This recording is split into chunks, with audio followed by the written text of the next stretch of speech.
This handsome machine is the new Mazda 6. Now, when I say new, technically it's been around since 2014, but it's just been given a facelift. And the results, I think, are similar to a well-judged Instagram filter. It looked good before, but now, somehow, in a very subtle way that's hard to quite put your finger on, it looks even better now.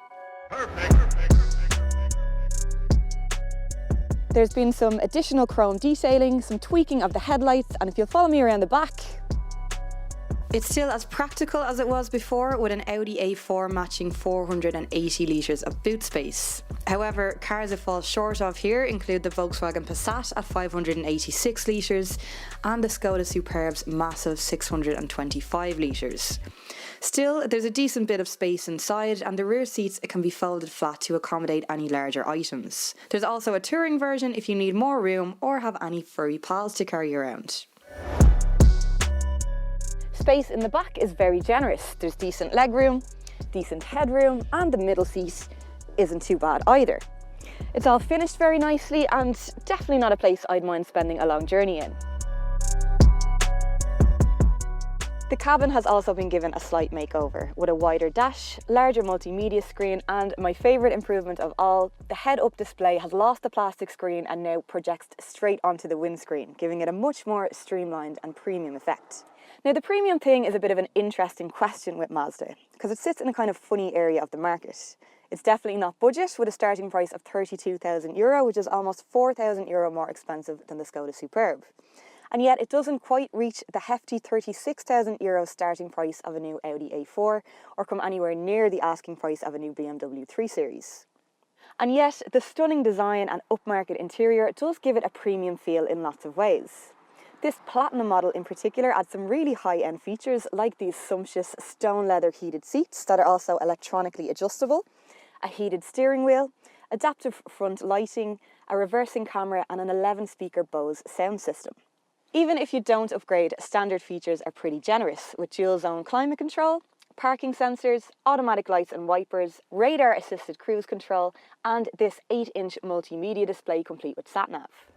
Also available is the top spec Platinum Plus, which for just over €42,000 will get you upgraded exterior and interior styling, a sunroof, adaptive LED headlights, heated rear seats, LED interior lights and a 360-degree around view camera. This Mazda Connect system has come on in leaps and bounds, and while it still doesn't quite live up to the graphics of some rivals, it is very easy to operate, and again, this twisty dial in the centre does give it a very premium feel. Also impressive are the safety features on offer, and all models in the range come equipped with some very handy driving aids like road sign recognition, lane keep assist and blind spot monitoring. For the first time in quite a while, I'm driving a 2-litre petrol, and it's not beneath the hood of some souped-up hatchback. Despite major changes in the market lately, Mazda are one of the few brands who remain firmly committed to petrol power. This is the 2-litre Sky Active G, a naturally aspirated 4-cylinder engine pushing out, in this case, 165 PS, although there is a lower-powered 145 PS version available.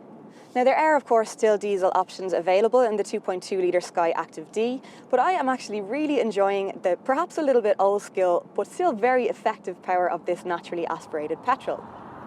It sounds great, and although you do have to work the gear shift quite hard to get the performance that you want, it's a really enjoyable car to drive. It feels very refined, there's a nice feel to the steering and a well-judged suspension setup. Then without the help of a turbocharger, it also claims to be able to get closer to its claimed fuel economy figures than most, which in this case is 6.4 litres per 100 kilometres. And in fairness, that does seem quite doable. I've been averaging about 7 for the week, although in fairness that has been mainly city driving. One drawback to petrol is the higher CO2 emissions, which push it into tax band C at €390 a year, which is more or less double what you'd pay for a diesel.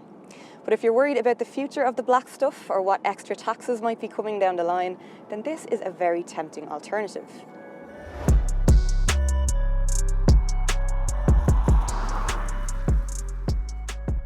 I like this car. I like it a lot. It's striking to look at but not too flash, nice to drive and with plenty of space and kit on board. It's also a bit different from your typical German choices, and it's always nice to be different. That's my 2 cents, but I'd love to hear yours, so do let us know what you think of the new Mazda 6 in the comments section below.